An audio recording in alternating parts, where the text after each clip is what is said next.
আসসালামু আলাইকুম। বঙ্গবন্ধু জাতীয় কৃষি পুরস্কার 1424 বিতরণ অনুষ্ঠানে উপস্থিত সবাইকে স্বাগত জানাই।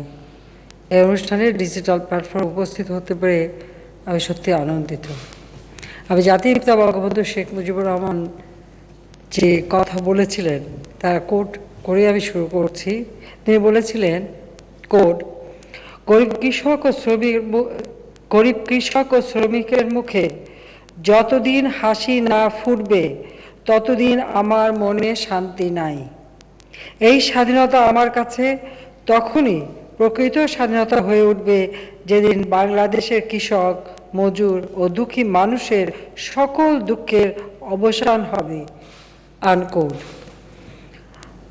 আমি শুরুতেই গভীর শ্রদ্ধাভরে স্মরণ করছি সর্বকালের সর্বশ্রেষ্ঠ বাঙালি জাতির পিতা বঙ্গবন্ধু শেখ মুজিবুর রহমানকে, যার নেতৃত্বে আমরা স্বাধীনতা অর্জন করেছি, যিনি আমাদের স্বাধীন বাংলাদেশ শুধু উপহার দেননি, স্বাধীন জাতি হিসেবে আমাদের মর্যাদা দিয়ে গেছেন। আমি স্মরণ করি জাতীয় চার নেতাকে, স্মরণ করি 30 লক্ষ শহীদ, 2 লক্ষ মা বোনকে। করোনা ভাইরাসে আমাদের অনেক আপনজনকে হারিয়েছি এবং আমাদের কিছু উন্নয়নে যার ভূমিকা রেখেছেন এবার অনেককে এর মধ্যে আমরা হারিয়েছি, তাদের সকলকে আমি স্মরণ করছি। আমি অত্যন্ত বেদনার সঙ্গে স্মরণ করছি 15ই আগস্ট, জাতীয় জীবনের সব থেকে কালো অধ্যায়।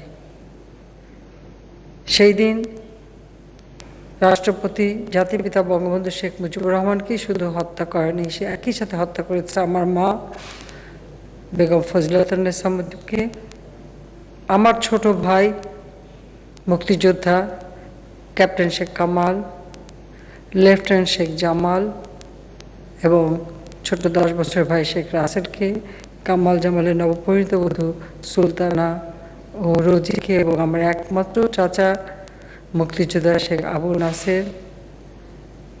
রাষ্ট্রপতি বঙ্গবন্ধু শেখ মুজিবের যিনি মিলিটারি সেক্রেটারি ছিলেন কর্নেল জামিল ছুটে এসেছিলেন রাষ্ট্রপতিকে রক্ষা করার জন্য। ঘাতকের দল তাকেও হত্যা করে। পুলিশ অফিসার হাসিবুর রহমান, ঘাতকরা যখন দোতলায় ওঠার চেষ্টা করে সে বাধা দিয়েছিল, তাকেও হত্যা করে। আমি 75 15ই আগস্ট একই সাথে আমার মেজো ফুপুর বাড়ি, সেজো ফুপুর বাড়ি, ছোট ফুপুর বাড়ি, প্রতিটি বাড়িতেই আক্রমণ করে এবং প্রতিটি পরিবারের সদস্যদের নির্মমভাবে হত্যা করে। যারা সেদিন শাহাদাত বরণ করেছেন আমি তাদের শ্রদ্ধার সাথে স্মরণ করছি। এবং তখনকার যে কৃষিমন্ত্রী ছিলেন আব্দুর রব সানিয়াবাদ সাহেব, তাকেও নির্মমভাবে হত্যা করেছিল। তার বড় মেয়ে অর্থাৎ শেখ ফজল হক মনি এবং তার স্ত্রী আরজুমণি তার বড় মেয়ে, তার ছোট 13 বছরের মেয়ে বেবি, 10 বছরের ছেলে আরিফ, 4 বছরের নাতি সুকান্ত সহ পরিবারের অনেক সদস্যকে সেই দিন নির্মমভাবে হত্যা করেছিল। তার মাত্র 4 বছরের নাতি সুকান্ত, তাকেও নির্মমভাবে হত্যা করে। আমি তাদের সকলের আত্মার মাগফিরাত কামনা করি। জাতিপিতা আমাদের স্বাধীনতার পর একটা সংবিধান উপহার দেন, যে সংবিধানের মাধ্যমে রাষ্ট্র পরিচালনা হবে এবং সেখানে মানুষের যে মৌলিক চাহিদাগুলি, সেই চাহিদার কথা তিনি স্পষ্টভাবে উল্লেখ করেন। এবং যেহেতু বাংলাদেশ একটা কৃষি প্রধান দেশ, তাই সবসময় কৃষিকে তিনি সবথেকে গুরুত্ব দিয়েছেন। সংবিধানের 14 নম্বর অনুচ্ছেদে উল্লেখ করা রয়েছে, রাষ্ট্রের অন্যতম মৌলিক দায়িত্ব হইবে মেহনতি মানুষকে অর্থাৎ কৃষক ও শ্রমিককে এবং জলবায়ুর অনগ্রসর অংশসমূহকে সকল প্রকার শোষণ হইতে মুক্তি দান করা। এই কথাগুলি কিন্তু অন্তর্ভুক্ত রয়েছে। তাছাড়া 16 নম্বর অনুচ্ছেদ আমাদের সংবিধানের, সেখানে উল্লেখ করেছে, কোড, নগর ও গ্রাম অঞ্চলে জীবনযাত্রার মানের বৈষম্য ক্রমাগতভাবে দূর করিবার উদ্দেশ্যে কৃষি বিপ্লবের বিকাশ, গ্রাম অঞ্চলে বৈদ্যুতিকরণের ব্যবস্থা, কুটির শিল্প ও অন্যান্য শিল্পের বিকাশ এবং শিক্ষা, যোগাযোগ ব্যবস্থা ও জনস্বাস্থ্যের উন্নয়নের মাধ্যমে গ্রাম অঞ্চলের আমূল রূপান্তর সাধনের জন্য রাষ্ট্র কার্যকর ব্যবস্থা গ্রহণ করিবে। আনকোট। সংবিধানে তিনি নির্দেশ দিয়ে গেছেন, পথ দেখে দিয়ে গেছেন আমাদের দেশকে উন্নত করতে হলে কী করতে হবে। এবং ইতিমধ্যে আপনারা শুনেছেন যে স্বাধীনতা অর্জনের পরপরই তিনি 10 লক্ষ কৃষকের বিরুদ্ধে যে সার্টিফিকেট মামলা ছিল সেই মামলা থেকে কৃষকদের অব্যাহতি দেয় এবং কৃষি ঋণ সুদ সহ সব মকুব করে দেয়। কারণ মুক্তিযুদ্ধ চলাকালীন সময়ে একটা বছর খেতে কোনো ফসল হয়নি, কোনো কৃষক চাষ করতে পারেনি।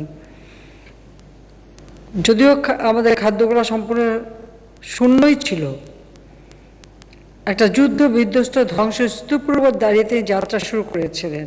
আর বাংলাদেশ ছিল একটি প্রদেশ, সেই প্রদেশকে রাষ্ট্র হিসেবে, পূর্ণ দেশ হিসেবে যেমন প্রস্তুত করা, পাশাপাশি আর্থসামাজিক উন্নয়নের দিকে বিশেষভাবে তিনি নজর দেন। এবং বাংলাদেশ যেহেতু কৃষি প্রধান দেশ, আমাদের অর্থনীতি কৃষির উপর নির্ভরশীল, কাজেই কৃষককে এবং কৃষিকে তিনি সব থেকে গুরুত্ব দিয়েছেন। পাশাপাশি কৃষির সাথে যারা জড়িত তাদেরকেও, কৃষির উপর শিক্ষা গ্রহণ করেন, গবেষণা করেন বা বিভিন্ন কার্যক্রম করেন, তাদেরকেও তিনি অত্যন্ত মর্যাদা দিয়েছেন, বিশেষ মর্যাদা দিয়েছেন এবং গুরুত্ব দিয়েছিলেন।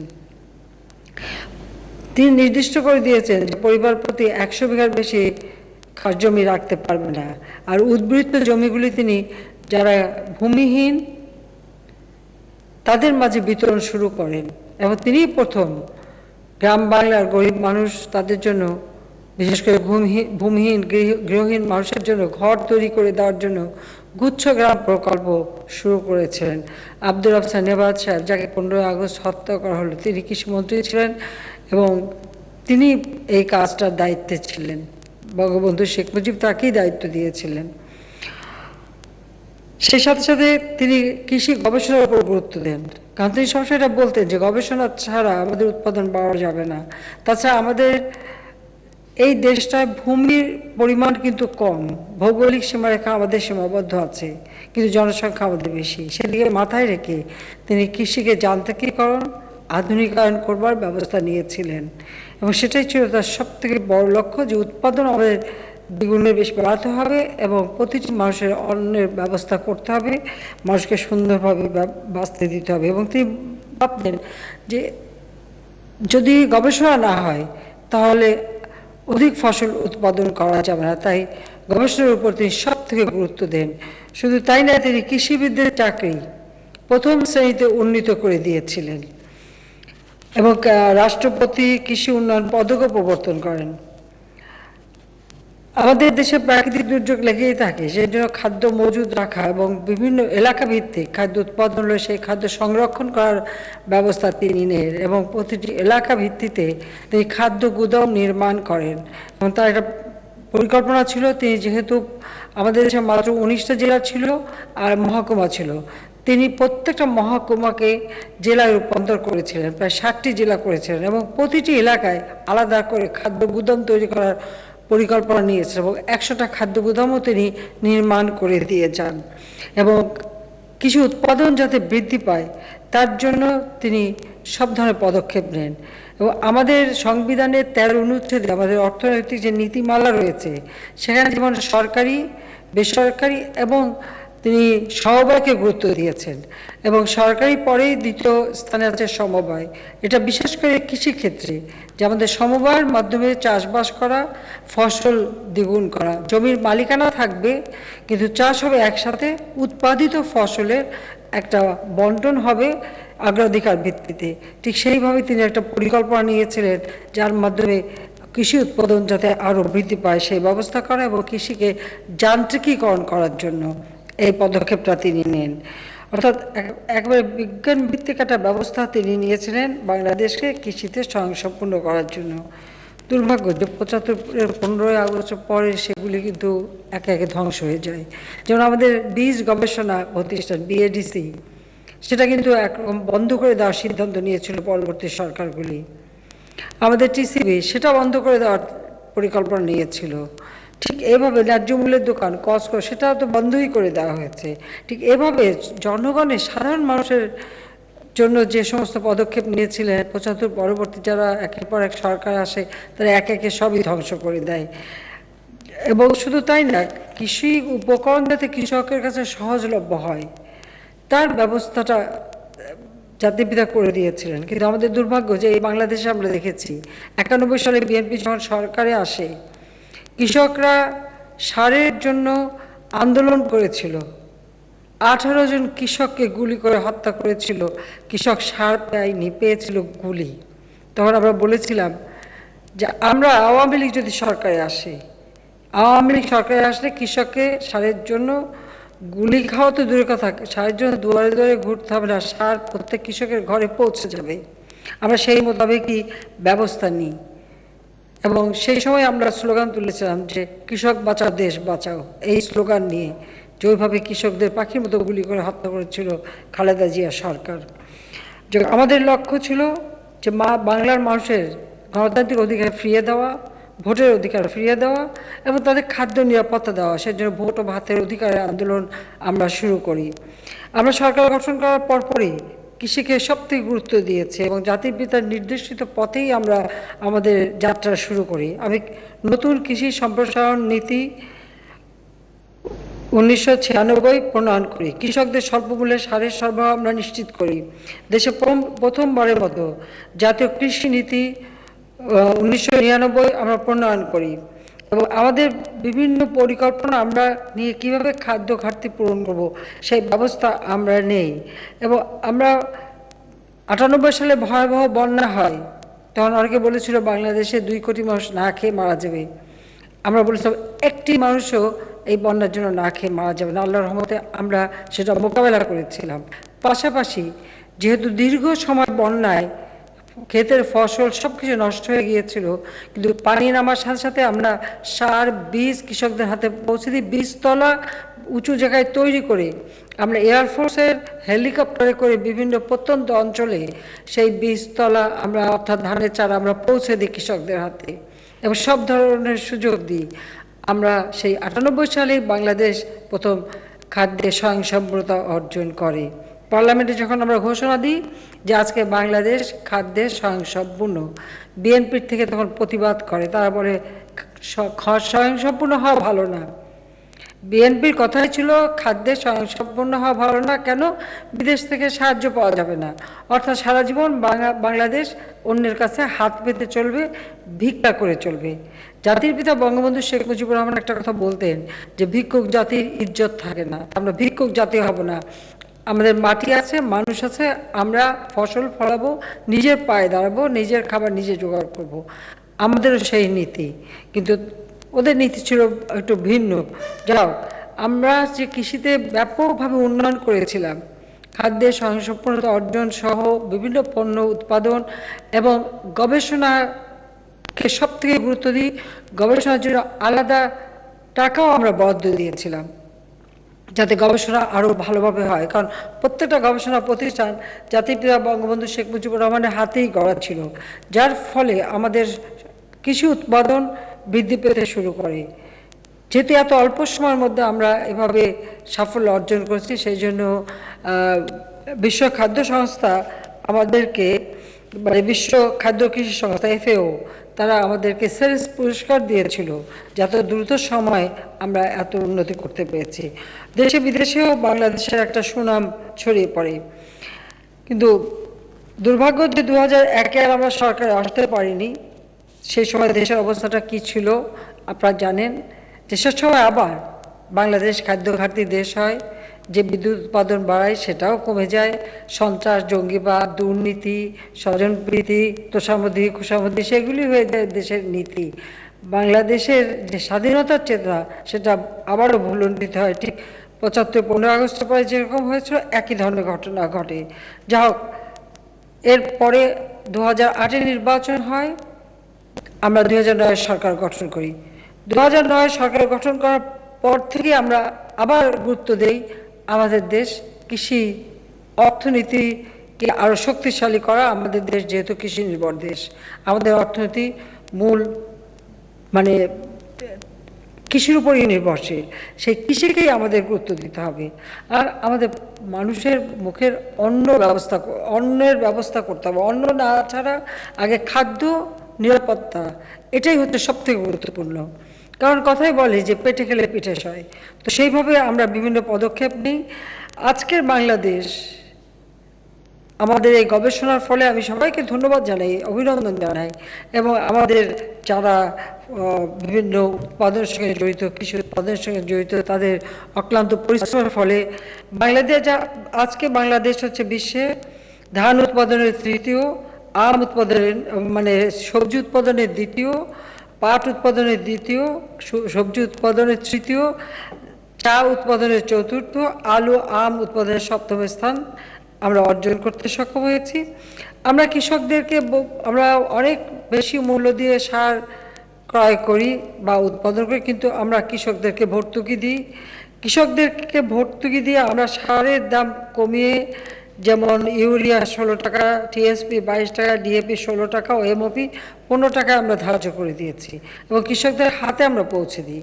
এবং নতুন নতুন বীজ, যেমন লবণাক্ত সহিষ্ণু বীজ, খরা সহিষ্ণু বীজ, জলমগ্ন সহিষ্ণু বীজ গবেষণার মাধ্যমে একে একে আমরা সাফল্য অর্জন করছি। লবণাক্ত সহিষ্ণু বীজ ইতিমধ্যেই বাজারে চলে গেছে। কাজেই তার ফলে আমাদের দক্ষিণ অঞ্চলে যেখানে লবণ পানিতে খাদ্যশস্য নষ্ট হয়, ভবিষ্যতে সেটা নষ্ট হবে না, উৎপাদন আরও বৃদ্ধি পাবে। তাছাড়া আমরা বঙ্গবন্ধু জাতীয় কৃষি পুরস্কার ট্রাস্ট আইন 2016, বীজ আইন 2018, বালাইনাশক আইন 2018 এবং সার ব্যবস্থাপনা সংশোধন আইন 2018, উদ্ভিদজাত ও কৃষক অধিকার সংরক্ষণ আইন 2019 সহ মোট 15টা আইন ও সহায়ক নানা নীতি ও বিধিমালা আমরা প্রণয়ন করেছি। বাংলাদেশ এখন ডিজিটাল বাংলাদেশ, মোবাইল ফোন সকলের হাতে হাতে। কাজে আমরা সেই মোবাইল ফোন এবং ডিজিটাল পদ্ধতিতে কৃষি তথ্য যাতে আমাদের কৃষকরা পেতে পারে বা যারা উৎপাদন করে তারা পেতে পারে, তার ব্যবস্থা আমরা নিয়েছি। এবং কৃষি বাতায়ন এবং কৃষি কমিউনিটি রেডিও আমরা চালু করেছি। কারণ আগে আমাদের বাংলাদেশে একটাই রেডিও ছিল, সেটা হলো সরকারি। এখন আমরা বেসরকারি খাতে রেডিও উন্মুক্ত করে দিয়েছি, টেলিভিশন রেডিও সবই।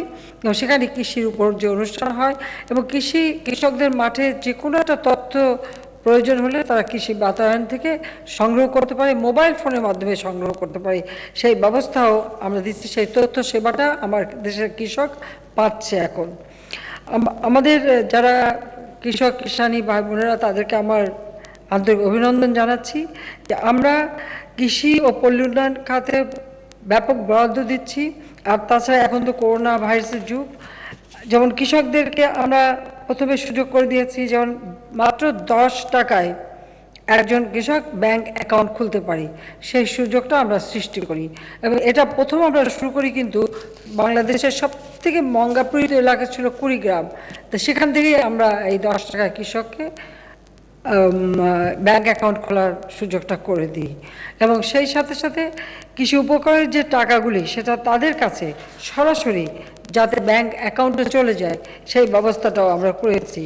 যে ইতিমধ্যেই আমাদের কৃষি উপকরণ অর্থাৎ সার বীজ সহ কৃষকের যা প্রয়োজন, সেই টাকা ব্যাংকের মাধ্যমে কৃষক পায় এবং উপকরণ কার্ড তারা পায়।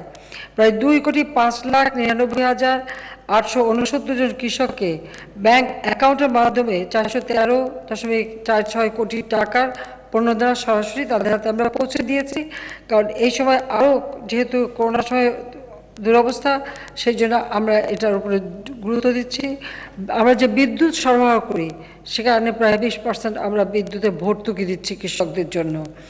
সাথে সাথে কৃষি পণ্য বা কৃষিজাত পণ্য যদি রপ্তানি হয় সেখানে আমরা 20% ভর্তুকি বিশেষভাবে পণ্যদান আমরা দিয়ে যাচ্ছি। আমাদের বহু জমি এখনো পতিত পড়ে আছে, সেই পতিত জমিতে কিভাবে ফসল ফলানো যায় তার জন্য মাটির উপর গবেষণা চলছে এবং সেখানে গবেষণা আমরা সাফল্য অর্জন করেছি।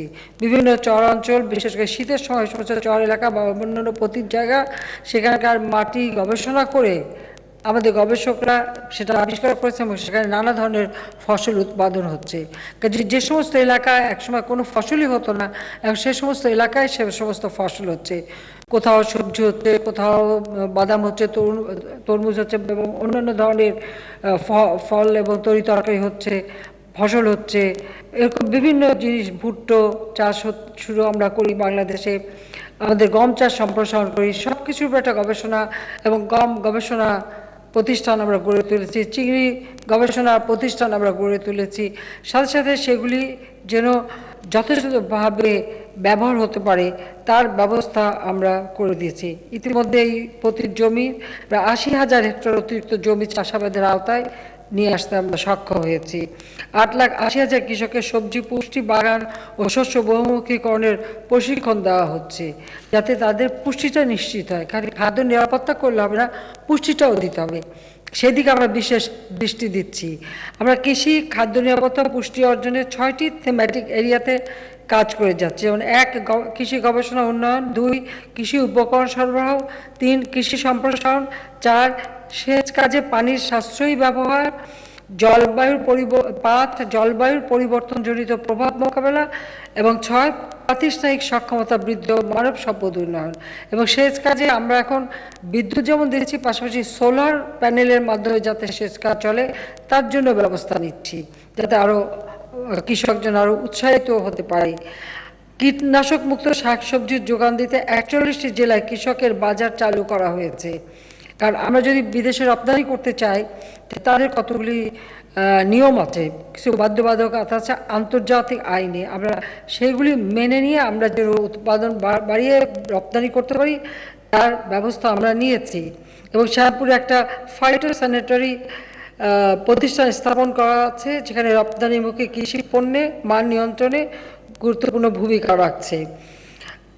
তাছাড়া সার্ক সিড ব্যাংকও স্থাপন করা হয়েছে এবং দেশি ফলের উন্নত জাত সম্প্রসারের পাশাপাশি বিদেশি ফলের চাষও আমাদের দেশে যথেষ্ট বৃদ্ধি পেয়েছে। আমাদের মাটি এত উর্বর, একটু গবেষণা করে যে কোনো ফসল উৎপাদন করা যায় সে ব্যবস্থা আমি করেছি, এবং সেজন্য আমাদের কৃষি গবেষকরা এবং কৃষারি যারা এই কাজে লিপ্ত সকলকে ধন্যবাদ জানাই, যে এই উদ্ভাবনী শক্তি এবং সাথে সাথে এই পণ্য উৎপাদন করা এবং বাংলাদেশকে আজকে আরও অর্থনৈতিকভাবে স্বাবলম্বী করার পথে কৃষি সবথেকে বড় অবদান রাখছে। সেজন্য সবাইকে আমার ধন্যবাদ জানাচ্ছি। আমি জানি আমাদের যে উন্নয়ন সেটা আমরা যথেষ্ট এগিয়ে যাচ্ছিলাম, কিন্তু দুর্ভাগ্য হলো এই করোনা আসার পর বাংলাদেশ না শুধু সারা বিশ্বব্যাপী একটা স্থবিরতা এসে গেছে, যেটা সব থেকে দুঃখজনক, আর আমাদের মতো ঘন বসতিপূর্ণ দেশের জন্য সব থেকে কষ্টকর। সেই জন্য আমরা ইতিমধ্যে আমাদের এই করোনাকালীন সময়ে সাধারণ মানুষদের কষ্ট না পায় তার জন্য বিভিন্ন ব্যবস্থা আমরা নিচ্ছি। আমরা 727টি স্থানে OMS কার্যক্রম চালু করেছি, সেখানে চাল, আটা সহ বিভিন্ন জিনিস বিক্রি হয়। টিসিবির মাধ্যমে নিত্য প্রয়োজনীয় দ্রব্যাদি সরাসরি বিক্রি অব্যাহত রাখা আছে।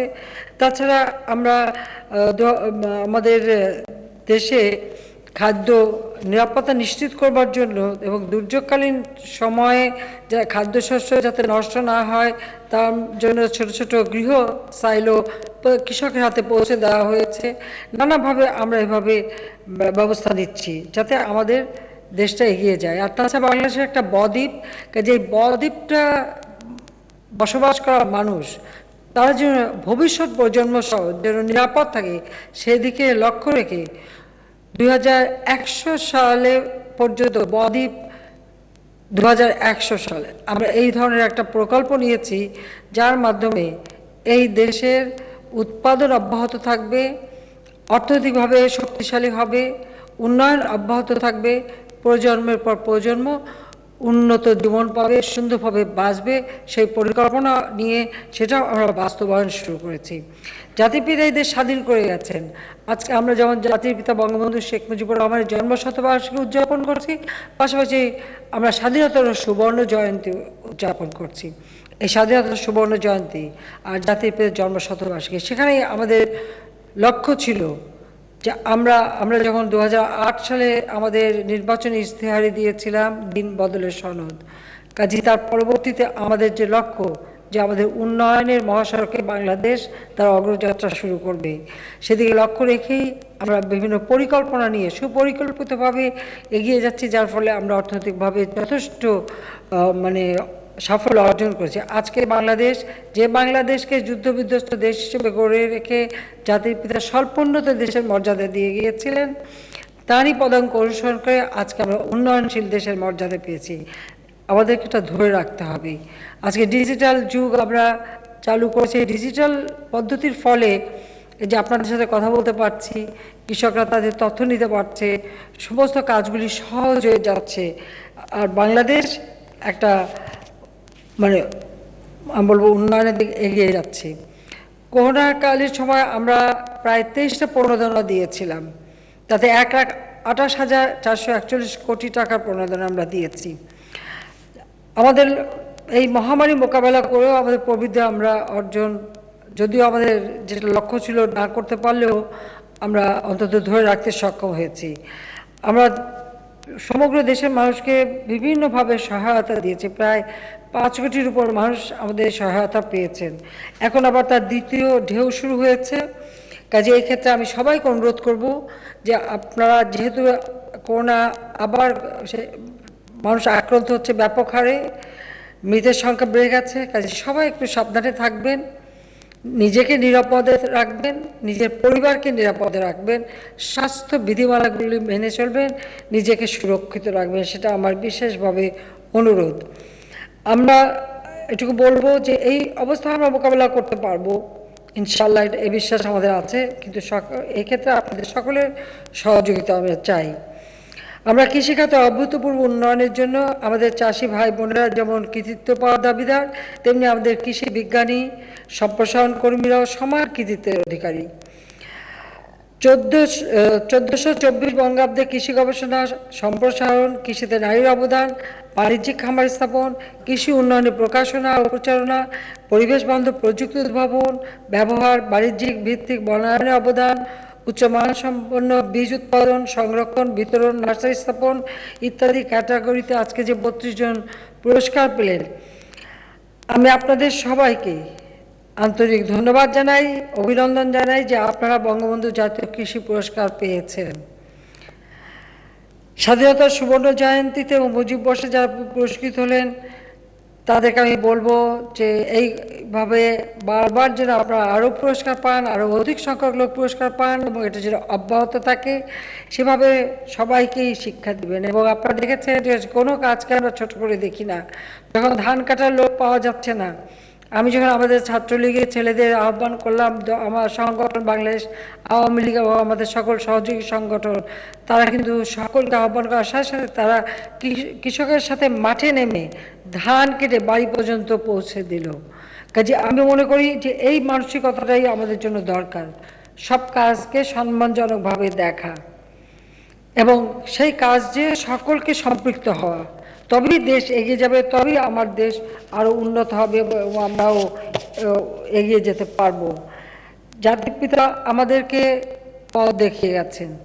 আওয়ামী লীগ সরকারি সেই সরকার, যে সরকার কৃষককে সবথেকে বেশি মর্যাদা দেয়। শুধু তাই না, আমরা বর্গা চাষিদেরও বঞ্চিত করিনি। বিনা জামানতে বর্গা চাষিদের আমরা ঋণ দেওয়া শুরু করি। তার উদ্দেশ্যটা ছিল যে তারা যেন তাদের সর্বশক্তি নিয়োগ করতে পারে উৎপাদনে এবং যাতে সক্ষমতা অর্জন করে। আমরা 100টা অর্থনৈতিক অঞ্চল গড়ে তুলছি। এই 100টা অর্থনৈতিক অঞ্চলে আমরা গুরুত্ব দিতে চাই কৃষি পণ্য বা খাদ্যপণ্য প্রক্রিয়াজাতকরণের জন্য। এবং এই অঞ্চলে শুধু এই শিল্পগুলি শুধু শিল্পই না, এখানে কৃষির জন্য একটা বিরাট অবদান রাখতে পারবে, কারণ আমরা খাদ্যের চাহিদা বিশ্বে থাকবে, আর এই করোনাকালীন সময় তো খাদ্য চাহিদা আরও বাড়বে। তো সেই কারণেই আমরা যদি আমাদের উৎপাদন অব্যাহত রাখি, তাহলে নিজেদের চাহিদা যেমন আমরা মেটাতে পারবো, প্রয়োজনে অন্যকে আমরা সহযোগিতা করতে পারবো, আর রপ্তানির ক্ষেত্রেও আমাদের পণ্য আমরা বৃদ্ধি করতে পারবো। ফল মূল, শাক সবজি, মাছ মাংস, ডিম, দুধ সব কিছুই আমরা উৎপাদন বাড়িয়ে এটা আন্তর্জাতিক মান সম্পন্ন করে সেগুলো আমরা বিদেশে রপ্তানি করতে পারি। প্রক্রিয়াজাত করে আমাদের করতে হবে। কাজে এই 100টা অঞ্চলে আমরা গুরুত্ব দিই যেখানে যেন কৃষি প্রক্রিয়াজাত শিল্প গড়ে ওঠে, খাদ্য প্রক্রিয়াজাত শিল্প গড়ে ওঠে, যা আমরা বিদেশেও রপ্তানি করতে পারবো। সেইভাবে আপনারা কাজ করবেন, আপনাদের কাছে আমার সেই অনুরোধ রইল। কাজে বাংলাদেশ আর পিছিয়ে যাবে না, বাংলাদেশ এগিয়ে যাবে। জাতির পিতা স্বাধীনতা দিয়ে গেছেন, তার স্বপ্ন ছিল কৃষকের মুখে হাসি ফোটাবেন, শ্রমিকের মুখে হাসি ফোটাবেন, গরিবের মুখে হাসি ফোটাবেন, বাংলাদেশ বিশ্বে আত্মমর্যাদাশীল দেশে উন্নীত হবে। ৭৫ পর ২১টা বছর আমাদের জীবন থেকে হারিয়ে গিয়েছিল। এরপরে আওয়ামী লীগ সরকার আসার পর আমরা আমাদের মর্যাদা ফিরিয়ে আনতে সক্ষম হয়েছি। আর বিশেষ করে বাংলাদেশের জনগণের প্রতি আমি কৃতজ্ঞতা জানাই। ২০০৮ নির্বাচনের পর থেকে পর এই ৩ বার আমাদেরকে নির্বাচিত করায়, একটু দীর্ঘ সময় পাওয়ায় আমাদের গবেষণার যেমন সাফল্য হয়েছে, উৎপাদন বৃদ্ধিতে সাফল্য অর্জন করতে পেরেছি, এবং সেই সাথে দেশকে অর্থনৈতিকভাবেও আমরা এগিয়ে নিয়ে যেতে সক্ষম হয়েছি। প্রত্যেক গ্রামে আমরা বিদ্যুৎ পৌঁছে দিয়েছি, রাস্তাঘাটে ব্যাপক উন্নতি করে দিচ্ছি। জাতির পিতা যা যা নির্দেশ দিয়েছেন আমরা একে একে সব করে যাচ্ছি, ইনশাআল্লাহ আমরা করে যাব। এই বাংলাদেশ উন্নত সমৃদ্ধ সোনার বাংলা হিসেবে গড়ে তুলে জাতির পিতা বঙ্গবন্ধু শেখ মুজিবের স্বপ্ন আমরা পূরণ করব। এবং এর মূল চালিকা শক্তি আমাদের কৃষি এবং কৃষক ভাই বোনেরা এবং কৃষির সাথে সম্পৃক্ত গবেষক থেকে শুরু করে সকলেকেই আমি ধন্যবাদ জানাই, আহ্বান জানাই যে আসুন আমরা সবাই মিলে একসাথে কাজ করি। সবাইকে ধন্যবাদ। জয় বাংলা, জয় বঙ্গবন্ধু, বাংলাদেশ চিরজীবী হোক।